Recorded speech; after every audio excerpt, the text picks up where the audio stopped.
Hello student, good morning. तो student, आपके exam finish हो चुके हैं। बहुत बच्चों ने अच्छे से एग्ज़ाम को दिया, अपनी स्टडी पर कंसंट्रेट किया। इससे बच्चे आप लोग की आपकी स्टडी को प्रोग्रेस मिला और आपने सिलेबस को पढ़ा। तो बच्चे, अब हम लोग अपना न्यू टॉपिक स्टार्ट करते हैं। देखिए, हमारा न्यू टॉपिक है कि एक्टिविटीज़ 8। इसमें अब हम लोगों को देखना था, करना था। इस क्रियाकलाप में करने के लिए 2 बीकर, 2 कीप, 2 प्रश्नली, हाइड्रिला का पौधा, काला कागज़, 1 बाल्टी पानी की ज़रूरत होगी। यहाँ भी इस एक्टिविटी के लिए इन सब चीज़ों की ज़रूरत होगी। हाइड्रिला समेत उपकरण चित्र के अनुसार जमा ले। ऐसे 2 उपकरण के सेट जमाए। एक सेट को धूप में और एक सेट को काले कागज से ढककर छांव में 3 से 4 घंटे के लिए रख दें। समय समय पर अवलोकन करते रहें। काला कागज इस प्रकार ढकें कि उपकरण पर किसी भी तरफ से प्रकाश ना पड़े। तो बच्चों, यहाँ पर देखना है हमको कि हमको ऐसे ही 2 सेट तैयार करने। देखिए, इसमें क्या क्या लेना है हम लोग को। 2 बीकर चाहिए, 2 कीप चाहिए, 2 प्रश्नली चाहिए, हाइड्रिला का पौधा, काला कागज़, 1 बाल्टी पानी की ज़रूरत होगी। अब हाइड्रिला समेत हमको क्या करना है, उपकरण चित्र के अनुसार, यहाँ पर एक फिगर दिया गया बच्चों, उसी के अनुसार हमको अपने उपकरण को क्या करना है, जमा लेना है। ठीक है ना। फिर एक सेट को धूप में रख दें और एक सेट को काले कागज से ढक दें। ढककर छांव में रखें, यानी कि 2 सेट लेना है। एक सेट को तो बच्चों एज इट धूप में रख देना है आपको, ठीक है ना। और दूसरे सेट को क्या करना है आपको, उसमें काले कागज लगाकर छांव में रख देना है, ताकि उस पर सूर्य का प्रकाश ना पड़े। फिर है सनलाइट उस पर ना पड़े। समय समय पर आप उसको देखें, यानी अवलोकन करें। काला कागज इस प्रकार ढकें कि उपकरण पर कि ये जो सेटअप है बच्चों, उस पर किसी भी तरह से लाइट ना पड़े। फिर धूप में रखे उपकरण में आधा प्रश्नली गैस इकट्ठा हो जाए तो पूरे उपकरण को बाल्टी भर पानी में रखते हुए प्रश्नली को कीप के ऊपर से हटा लें।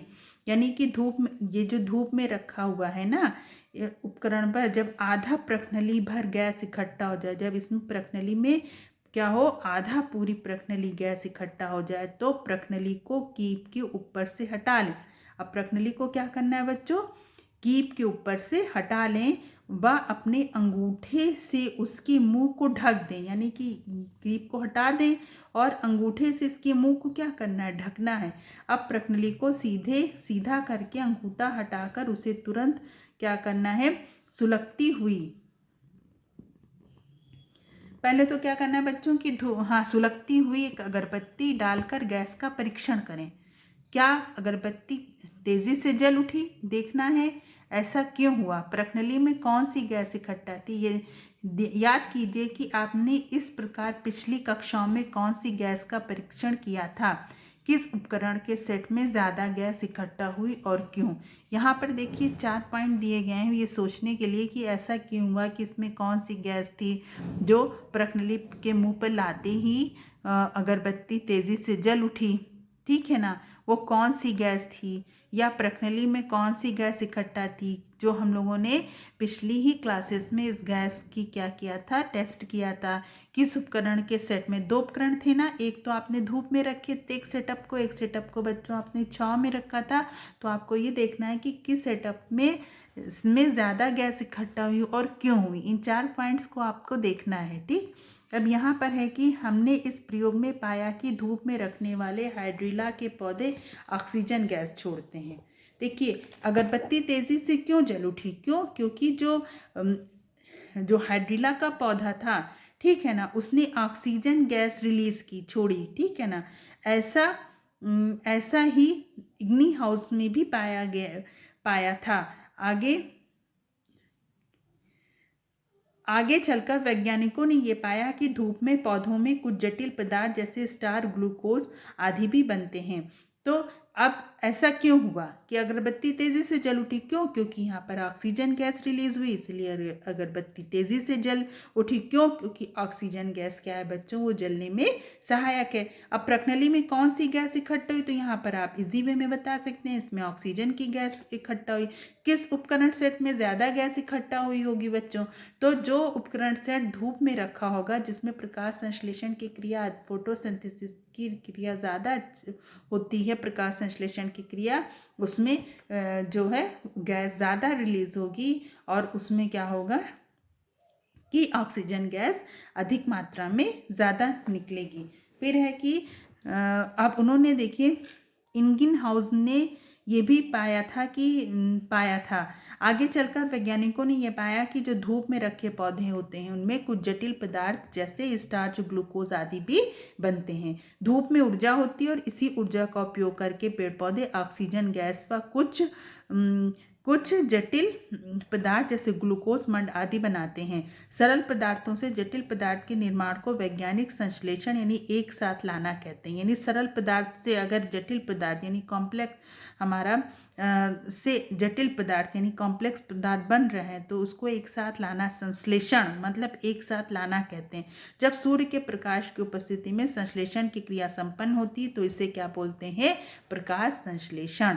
यानी कि देखिए धूप में ऊर्जा होती है प्रकाश ऊर्जा, जिसका उपयोग कौन करते हैं? पेड़ पौधे। जो पेड़ पौधे ऑक्सीजन गैस व कुछ जटिल पदार्थ जैसे ग्लूकोज मंड आदि बनाते हैं इसी ऊर्जा का उपयोग लेकर। फिर सरल पदार्थ से जटिल पदार्थ के निर्माण को वैज्ञानिक ने क्या नाम दिया था? संश्लेषण यानी एक साथ लाना। फिर अगर सिंपल्स हमारे पदार्थ मैटर हैं वो किस में बदल जाए? कॉम्प्लेक्स में, तो उसको लाना क्या वैज्ञानिक ने संश्लेषण नाम दिया। फिर जब सूर्य के प्रकाश की उपस्थिति में संश्लेषण की क्रिया संपन्न होती है तो इसे ही क्या बोलते हैं बच्चों? प्रकाश संश्लेषण की क्रिया कहते हैं। देखिए प्रकाश संश्लेषण पृथ्वी पर होने वाला सबसे महत्वपूर्ण प्रक्रिया यानी जो फोटोसिंथेसिस है बच्चों, ये सबसे इम्पोर्टेंट एक्टिविटी यानी प्रक्रिया है।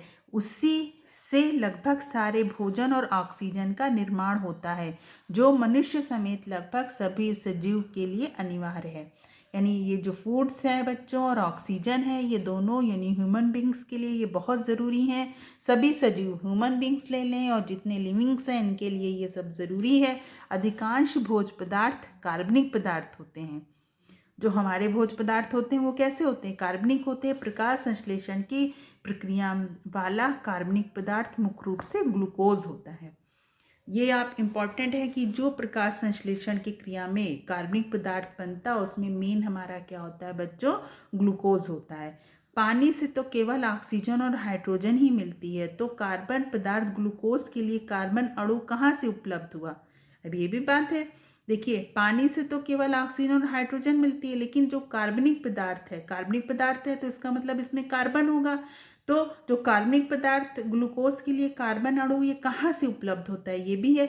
इस सवाल का जवाब 18वीं सदी के अंत तथा 19वीं सदी के शुरुआत में किए गए प्रयोग से प्राप्त हुआ। वैज्ञानिक तब ये दर्शा पाए कि पौधों में कार्बनिक पदार्थ मुख्यतः कार्बन और पानी से बना होता है। कि जो कार्बनिक पदार्थ है पौधों में ये किसका बना होता है? कार्बन और पानी से। वह कार्बन स्रोत हवा का एक अवयव कार्बन डाइऑक्साइड गैस। उन्होंने ये पाया जो कार्बन का जो सोर्स है ये क्या है, कहाँ से आया? कार्बन।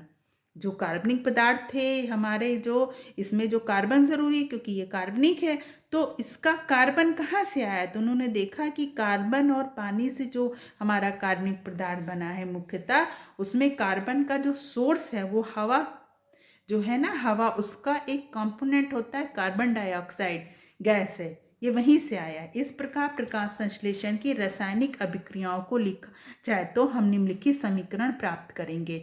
यानी कि आप अगर प्रकाश संश्लेषण की रासायनिक, बहुत इंपॉर्टेंट रिएक्शन है बच्चों, इसको देखिएगा समीकरण को, अगर आप इसको लिखिएगा तो आप निम्नलिखित समीकरण प्राप्त करेंगे। यानी कार्बन डाइऑक्साइड प्लस पानी प्लस प्रकाश ऊर्जा क्या बन जाता है बच्चों?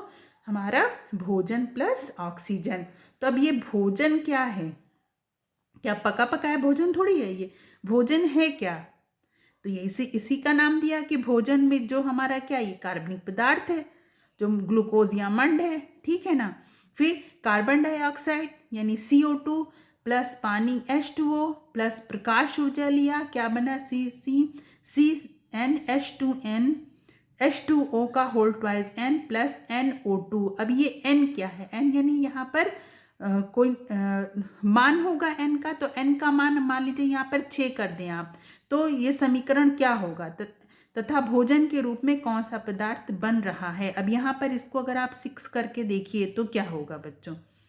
अगर कार्बन n का मान 6 हो यहाँ पर तो समीकरण क्या होगा? इसको भी आप कर सकते हैं, इसको करके देखिए। तो सी क्या होगा 6CO2 प्लस 6H2O प्लस प्रकाश ऊर्जा, तो ये हमारा क्या बना है C6H2O का होल ट्वाइस 6 प्लस 6O2। तो यहाँ पर इसको आप ऐसे लिख सकते हैं, देखिए 6CO2 प्लस, अब 6H2O, पहले इसको लिख लेते हैं फिर आपको बताते हैं। फिर अब देखिए प्लस हमारी यहाँ पर ले लेते हैं प्रकाश ऊर्जा, और साथ में इसमें क्या ज़रूरी है बच्चों, ये तो आपको बाद में भी मैं क्लियर कर दूंगी। मान लीजिए प्रकाश ऊर्जा और क्या बन रहा हमारा C6H12O6 प्लस O2। ये तो बच्चों एक मोटा मोटा हमारा रिएक्शन हो गया। ठीक, अब यहाँ पर देखिएगा क्या सब हो गया, ठीक ना। देखिए 6 का मान किए, कार्बन 6 इधर भी है, 6 हाइड्रोजन 12 इधर भी है, ठीक है। ऑक्सीजन देखिए यहाँ पर कितना है 6 और ऑक्सीजन यहाँ पर ज़्यादा है। अब इसको आप कैसे बैलेंस करेंगे, ऑक्सीजन यहाँ पर कितने हैं 6, और आप अगर इसको जोड़ ले रहे हैं बच्चों 6 2 जा 12 और 6 जोड़ेंगे तो हमारे कितना हो जाएगा 18 में से बच्चों आप लोगों ने 6 निकाले, अब हमारे कितने बच गए यहाँ पर 12, तो यहाँ पर 6 इसको बैलेंस करेंगे। क्या ये रिएक्शन बैलेंस है, क्या ये रिएक्शन बैलेंस है। देखिए अब फिर से देख लेते हैं, कार्बन 6 ऑक्सीजन कितने हो गए हमारे 18, तो 6 12 18 और हाइड्रोजन 12 और ये 12, ठीक। तो हमारा रिएक्शन यहाँ पर बैलेंस है। तो सभी सजीवों में दिन रात चलने वाली श्वसन की प्रक्रिया का समीकरण हमने इस अध्याय में पहले भी पढ़ा है, ठीक है। प्रकाश संश्लेषण और श्वसन के समीकरण की तुलना करें तो हम पाएंगे ये एक दूसरे के विपरीत दिशा में चलती हैं। अगर आप प्रकाश संश्लेषण और श्वसन की क्रिया पे जाएंगे तो देखेंगे ये एक दूसरे के अपोजिट डायरेक्शन में चलती। एक में प्रकाश ऊर्जा रासायनिक ऊर्जा में बदलती है और कार्बन डाइऑक्साइड व पानी मुख्य रूप से ग्लूकोज बनाता है, तो दूसरे में ग्लूकोज के अपघटन से कार्बन डाइऑक्साइड व पानी बनता है और रासायनिक ऊर्जा अन्य ऊर्जा में बदलती है। अब यहाँ पर बहुत अच्छा डिफरेंस क्लियर हो रहा है। देखिए बच्चों कि जो प्रकाश संश्लेषण की क्रिया है और हमारी श्वसन की यानी फोटोसिंथेसिस और रिस्पायरेशन के जो ये क्रियाएं हैं बच्चों, ये अपोजिट डायरेक्शन में चलती हैं। सबसे पहले हम समझते हैं प्रकाश संश्लेषण यानी फोटोसिंथेसिस। तो इसमें जो देखिए जो फोटोसिंथेसिस में क्या होता है कि प्रकाश संश्लेषण और श्वसन के समीकरण की तुलना करें तो हम पाएंगे एक दूसरे की दिशा के विपरीत है। तो अब प्रकाश संश्लेषण में क्या होता है, इसमें देखिए एक में जो प्रकाश संश्लेषण की बात है बच्चों, इसमें प्रकाश ऊर्जा किस में बदल रही है, रासायनिक ऊर्जा में। अभी आपने देखा प्रकाश ऊर्जा किस में बदल रही है, रासायनिक ऊर्जा में।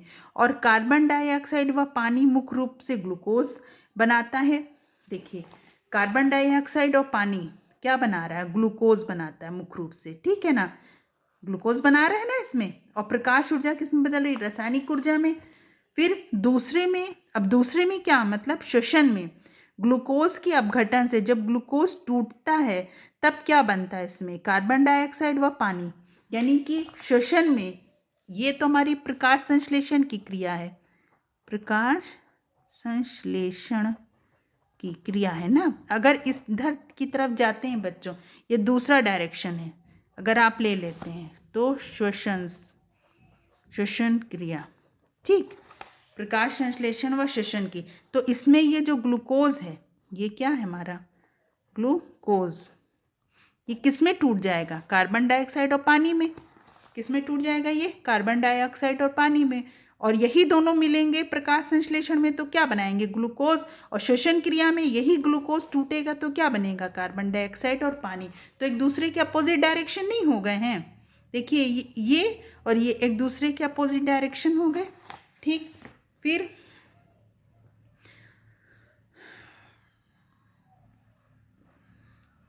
है इसमें रासायनिक ऊर्जा और अन्य प्रकार की ऊर्जा में बदलती है, जिसका उपयोग हम सजीव अपने जैविक क्रियाओं में संचालन करते हैं। जो हम अपने जैविक क्रियाएं करते हैं उत्सर्जन, शोषण, उत्सर्जन, पाचन, श्वसन के थ्रू जो हमारी क्रियाएं हैं, जैसे वो हमारा क्या करती हैं, इस तरीके से रासायनिक ऊर्जा जो अन्य प्रकार की ऊर्जा में बदलती है, जिसका उपयोग हम अपनी जैविक क्रियाओं में करते हैं।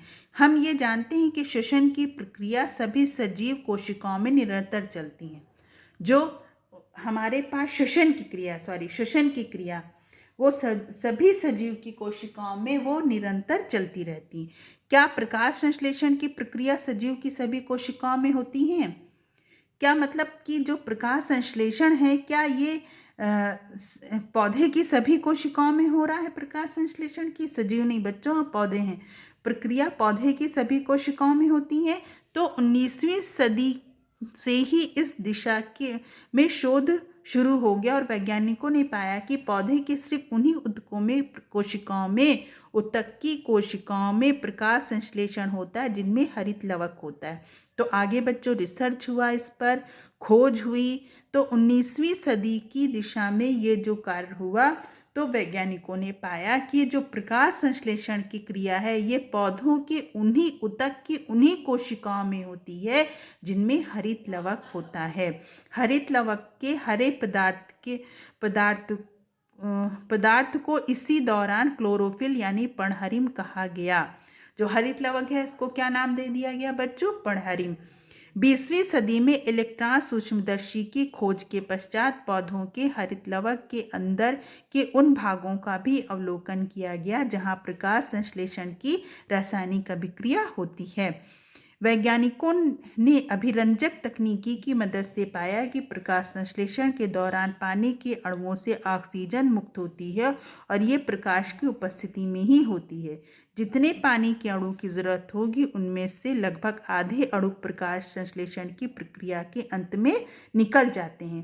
प्रकाश संश्लेषण द्वारा ग्लूकोज बनने की रासायनिक अभिक्रिया का हम निम्नलिखित समीकरण द्वारा दर्शा सकते हैं। तो यहाँ पर बच्चों इस पैराग्राफ को पढ़कर हमने ये जाना कि जो यानी कि श्वसन है, तो श्वसन सभी सजीव कोशिकाओं में निरंतर चलता रहता है, लेकिन प्रकाश संश्लेषण जो है वो पौधों की कोशिकाओं में होता है, लेकिन ये उन्हीं कोशिकाओं में होता है जिनमें हरित लवक यानी पर्णहरिम यानी क्लोरोफिल प्रेजेंट्स होता है। ठीक है ना। फिर वैज्ञानिकों ने अभिरंजक तकनीक की मदद से ये भी पाया कि प्रकाश संश्लेषण के दौरान पानी के अणु से ऑक्सीजन मुक्त होती है और ये प्रकाश की उपस्थिति में ही होता है। यानी ऑक्सीजन कहाँ से मिल रही है हमको? पानी के अणुओं से, और ये प्रकाश की उपस्थिति में ही होता है। जितने पानी के अणु की जरूरत होती है उनमें से आधे अणु प्रकाश संश्लेषण की प्रक्रिया के अंत में निकल जाते हैं और प्रकाश संश्लेषण द्वारा ग्लूकोज बनने की रासायनिक अभिक्रिया को हम निम्नलिखित समीकरण के द्वारा दर्शा सकते हैं। देखिए यहाँ पर है भी 6CO2 + 12H2O पर्णहरिम सूर्य का प्रकाश यानी प्रकाश ऊर्जा, C6H12O6 + 6CO2 + 6H2O। आप भी हरित लवक को देख सकते हैं। हम लोग देख सकते हैं ना, पत्तियों का हरा कलर देखते हैं ना, क्यों होता है? हम लोग बोलते हैं इसमें क्लोरोफिल प्रेजेंस है, तो हरित लवक को हम देख सकते हैं। नेक्स्ट पेज पर आते हैं बच्चों। फिर यहाँ पर देखिए एक एक्टिविटी 9 है कि इस क्रियाकलाप के लिए आपको रियो की पत्ती या किसी शैवाल या एक सूक्ष्मदर्शी स्लाइड कवर स्लिप आल्पिन की ज़रूरत होगी। यहाँ पर देखिए बुक में बना हुआ भी है हरित लवक, इसे आप देख भी सकते हैं। फिर रियो की पत्ती की ऊपरी सतह पर एक बारीक परत निकाल लें और इसकी स्लाइड बनाकर इसे रंध्रों को देखने की कोशिश करें। रंध्र के दीवार की सेम के बीच के आकार की कोशिकाओं को ध्यान से देखें, इसमें हरा भाग दिखेगा। अब रंध्र को सूक्ष्मदर्शी के उच्च आवर्धन से देखें। रंध्र की दीवार की कोशिकाओं में हरा रंग हरित लवक है। यहाँ देखिए दिखा भी रहे हैं कि रंध्र की जो कोशिका है इसमें जो हरा रंग है ये क्या है? हरित लवक है। इसीलिए आप पत्ती की कोशिकाओं में हरित लवक देख सकते हैं। यही किसी शैवाल में देखना हो तो आल्पिन की नोक से शैवाल को एक धागा नुमा संरचना अलग कर लें। इस धागे नुमा संरचना को सूक्ष्मदर्शी में रखें तो धागे के गुच्छे सा नजर आता है, इसमें हरा रंग दिखता है, यही हरित लवक है। आपके अवलोकन का चित्र जरूर बनाएं। अब यहाँ पर देखते हैं बच्चों की, अभी आप शैवाल को तो इजी वे में काई जिसको बोलते हैं, इसको आप कभी घरों में जब कहीं आपको, तो आप इसको आपके पास सूक्ष्मदर्शी नहीं तो कोई हैंड लेंस वगैरह अगर आपके डिसेक्शन बॉक्स में, तो इसको भी आप किसी भी एक उसको निडल्स की से बच्चों उसके धागे के गुच्छे अलग कर कर उसको देखें तो आपको धागे के गुच्छे सा जो नज़र आएगा, इसमें हरा रंग दिखता है, यही हरित लवक है। इसको भी आप इजी वे में देख सकते हैं।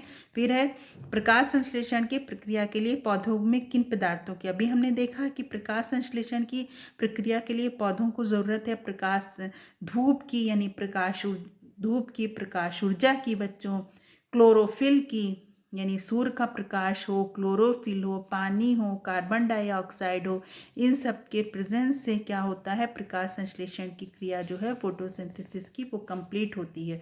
फिर पौधों के हरित लवक तक ये पदार्थ कैसे पहुँचे, अब आप बताइए कि ये हरित लवक तक ये पदार्थ कैसे पहुँचे होंगे या कैसे पहुँचते हैं, तो इसको भी हम लोग देख लेते हैं।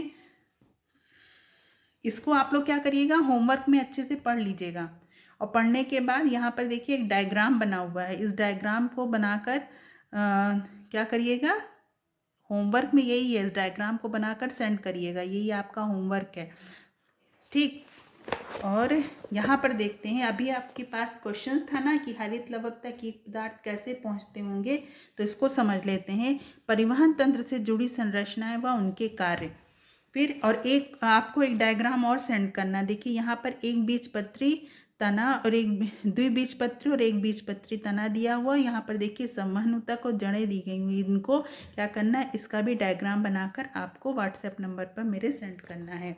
फिर जैसा कि हमने पहले भी जिक्र किया था कि सभी जीवों के शरीर में जैविक प्रक्रियाओं के लिए ज़रूरी पदार्थ एवं जैविक प्रक्रियाओं का से उत्पन्न उत्सर्जी पदार्थ का परिवहन होता है, यानी कि हमने बच्चे पहले भी जाना है कि जो जीव हैं, जो लिविंग थिंग्स हैं, उनकी जैविक क्रियाओं के लिए ज़रूरी पदार्थ व जैविक प्रक्रियाओं से उत्पन्न उत्सर्जी पदार्थ का परिवहन होता है। मनुष्य के शरीर से रक्त वाहिनियों के बारे में हम जानते हैं।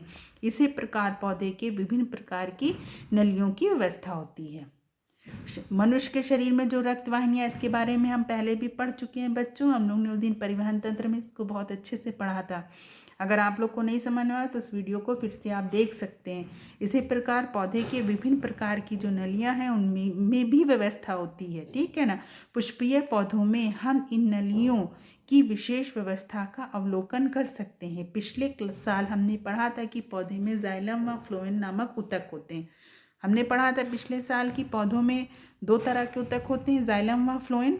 इनमें से मुख्य रूप से विभिन्न पदार्थ के परिवहन का पदार्थों का परिवहन होता है, यानी कि जो जाइलम और फ्लोएम ऊतक हैं, इन्हीं से मुख्य रूप से जो विभिन्न प्रकार के पदार्थ हैं, यही क्या करते हैं, परिवहन यानी ट्रांसपोर्ट करते हैं। पौधों की परिवहन संबंधी ऊतक अर्थात संवहन ऊतक जड़ों के अंदर की तरफ होते हैं। देखिए, परिवहन संबंधी जो ऊतक हैं अर्थात जो संवहन ऊतक वो जड़ों के अंदर की तरफ होते हैं, तथा तनों के बाहर ऊतक जो जड़ों के अंदर की तरफ होते हैं तथा तनों में बाहर की तरफ, यानी जो बच्चे दो तरह से इसकी व्यवस्था है। यहाँ पर देख लीजिए, जो पौधों में परिवहन संबंधी जो ऊतक हैं अर्थात संवहन ऊतक, जिसको अभी हम लोग यहाँ पर देखिए संवहन ऊतक की स्थिति भी देखेंगे ना। संवहन ऊतक जड़ में है और ये तने में है, तो जड़ में देखिए अंदर की तरफ स्थित हैं और ये तनों में बच्चे बाहर की तरफ दिख रहे हैं ना। फिर ऐसा क्या है, इसको भी देखते हैं। पौधों में परिवहन संबंधी ऊतक अर्थात संवहन ऊतक जड़ों में अंदर की तरफ और तनों में बाहर की तरफ, यहाँ पर देख सकते हैं संवहन ऊतक ये बाहर की तरफ दिख रहा है और जड़ों में देखिए अंदर की तरफ है ना। और यहाँ पर देखिए ये बाहर की तरफ है, ये एक बीजपत्री का दिखा है और ये द्विबीजपत्री का है। तो द्विबीजपत्री में तनों का से संवहन ऊतक बाहर की तरफ है और एक बीजपत्री में भी ये बाहर की तरफ है, और एक बीजपत्री जड़ में ये क्या है, द्विबीजपत्री जड़ में ये भी अंदर की तरफ है संवहन ऊतक, और द्विबीजपत्री एक बीजपत्री जड़ में ये अंदर की तरफ है। फिर अधिकांश द्विबीजपत्री पौधों में परिवहन संबंधी ऊतक तने व जड़ के विशेष घेरे में पाए जाते हैं। देखिए विशेष घेरे में पाए जाते, एक बीजपत्री पौधों में ये पूरे जड़ या तने में बिखरे हुए हैं। एक बीजपत्री पौधों में देखिए पूरे जड़ या तने में क्या है, बिखरे हुए हैं। चित्र नंबर 15 देखते हैं। इसी में जड़ व तने के अलावा पत्तियां, फूल आदि में भी परिवहन संबंधी ऊतक पाए जाते हैं। ठीक, जड़ से पानी में घुलकर कई प्रकार के लवण व नाइट्रोजनी पदार्थ जाइलम द्वारा पौधे के अन्य भाग तक पहुंचते हैं। तो जो हमारे जड़ से पानी में जो घुलकर कई प्रकार के जो लवण हैं, नाइट्रोजनी पदार्थ हैं, वो जाइलम द्वारा पौधे के अन्य भाग में पहुंचते हैं। जाइलम में पदार्थों के परिवहन कई प्रकार से होते हैं। एक तो जड़ की कोशिकाओं की तुलना में मिट्टी में पानी में ज़्यादा होने के प्रासरण द्वारा पानी जड़ों की कोशिकाओं में आते हैं। आमतौर पर पौधों के रंध्र व पत्तियों की सतह से वाष्पोत्सर्जन द्वारा कई पौधों में काफ़ी मात्रा में पानी बाहर निकल जाता है। इनमें वाष्पोत्सर्जन के कारण जाइलम की नलियों में अवकाश होने से खिंचाव बढ़ता है और पानी बहुत जल्दी जड़ के अन्य भागों तक पहुंचता है। फ्लोएम ऊतक की अधिकांश कोशिकाएं जीवित हैं और इनके जरिए पानी में घुलित अन्य पदार्थ जैसे शर्कराएं, अमीनो अम्ल आदि परिवहन कई बार जीवित कोशिकाओं से ऊर्जा की मदद से होता है। तो ये अभी आपने देखा ये कैसे होता है बच्चों, इसको एक बार फिर आप लोग अच्छे से पढ़िएगा और देखिएगा। अब यहाँ पर है अपशिष्ट पदार्थों का प्रबंधन क्या है, किस तरीके से है, तो इसको हम लोग नेक्स्ट वीडियो में पढ़ेंगे, अपशिष्ट पदार्थों का प्रबंधन। अभी आप लोग को जो पढ़ाया गया उसको अच्छे से पढ़िए, समझिए, उसमें से क्वेश्चंस भी पूछे जाएंगे, उसको अच्छे से पढ़ के समझ के क्वेश्चंस को दीजिएगा। जो होमवर्क में डायग्राम है बच्चों उसको बनाकर प्रॉपरली सेंड करिएगा। ओके बच्चों, टेक केयर, बाय बाय।